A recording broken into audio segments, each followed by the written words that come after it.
राधे राधे। आज का प्रसंग हनुमान जी का बालपन, शिक्षा एवं शाप। हनुमान जी के धर्म पिता वायु थे। इसी कारण उन्हें पवन पुत्र के नाम से भी जाना जाता है। बचपन से ही दिव्य होने के साथ साथ उनके अंदर असीमित शक्तियों का भंडार था। बालपन में एक बार सूर्य को पक्का हुआ फल समझकर उसे वह खाने के लिए उड़कर जाने लगे। उसी समय इंद्रदेव ने उन्हें रोकने के लिए वज्र से प्रहार किया। वज्र से प्रहार के कारण बालक हनुमान की ठुड्डी टूट गई और वे मूर्छित होकर धरती पर गिर गए।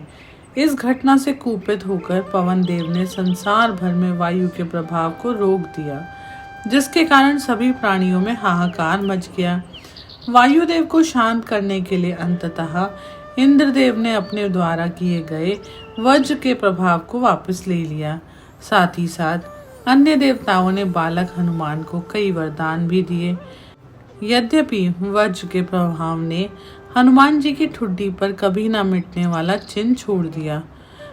तदुपरांत जब हनुमान जी को सूर्य के महाज्ञानी होने का पता चला तो उन्होंने अपने शरीर को बड़ा करके सूर्य की कक्षा में रख दिया और सूर्य से विनती की कि वह उन्हें अपना शिष्य स्वीकार करे। मगर सूर्य ने उनका अनुरोध ये कहकर अस्वीकार कर दिया, क्योंकि वो अपने कर्म स्वरूप सदैव अपने रथ पे भ्रमण करते रहते हैं। अतः हनुमान प्रभावपूर्ण तरीके से शिक्षा ग्रहण नहीं कर पाएंगे। सूर्यदेव की बातों से विचलित हुए बिना हनुमान ने अपने शरीर को और बड़ा करके एक पैर को पूर्वी छोर पे और दूसरे पैर को पश्चिमी छोर पे रखकर पुनः सूर्यदेव से विनती की। अंततः हनुमान जी की दृढ़ता से प्रसन्न होकर सूर्यदेव ने उन्हें अपना शिष्य स्वीकार कर लिया। हनुमान जी ने सूर्यदेव के साथ निरंतर भ्रमण करके अपनी शिक्षा ग्रहण करी।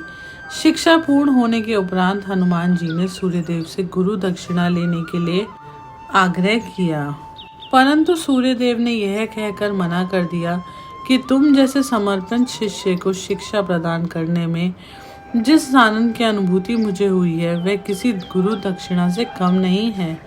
परंतु हनुमान जी के पुनः आग्रह करने पर सूर्यदेव ने गुरु दक्षिणा स्वरूप हनुमान को सुग्रीव धर्मपुत्र सूर्य की सहायता करने की आज्ञा दे दी।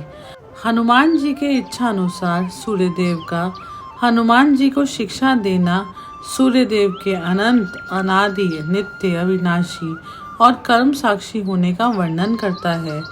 हनुमान जी बालपन में बहुत नटखट थे। वो अपने स्वभाव से साधु संतों को सता देते थे।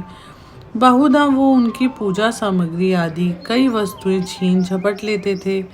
उनके इस नटखट स्वभाव से रुष्ट होकर साधुओं ने उन्हें अपनी शक्तियों को भूल जाने के लिए एक लघु शाप दे दिया। इस शाप के प्रभाव से हनुमान जी अपनी सब शक्तियों को अस्थायी रूप से भूल जाते थे और पुनः किसी के स्मरण कराने पर उन्हें अपनी असीमित शक्तियों का स्मरण होता था। ऐसा माना जाता है कि अगर हनुमान शाप रहित होते तो रामायण में राम रावण युद्ध का स्वरूप भिन्न ही होता। कदाचित वो स्वयं ही रावण सहित संपूर्ण लंका को समाप्त कर देते। हरे कृष्ण।